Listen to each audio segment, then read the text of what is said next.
Sir तुमची 10वी होऊन किती वर्ष झाले? 6-7 वर्ष झाले असतील. हा वाटत नाही. जिमला जा, थोडं प्रोटीन पावडर वगैरे घ्या. काय सांगू मॅडम तुम्हाला, प्रोटीन पावडरचा डबा आणला, आईनं बेसन पीठ समजून भजीच करून टाकली. हे प्रभू. मग आताच्या शाळेत आणि आपल्या शाळेत काय फरक आहे? आता 5वी मधल्या पोराकडे पण फोन आहेत. आम्ही जेव्हा 5वीत होतो तेव्हा पेन्सिल नाही तर पेनाने लिहायला भेटणार म्हणून आम्ही खुश व्हायचो.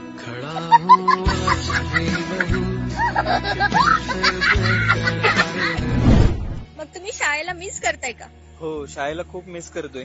शाळेत असताना शाळा नको नको वाटायची, पण शाळेतनं बाहेर पडल्यावर कळते तोच खरा स्वर्ग होता.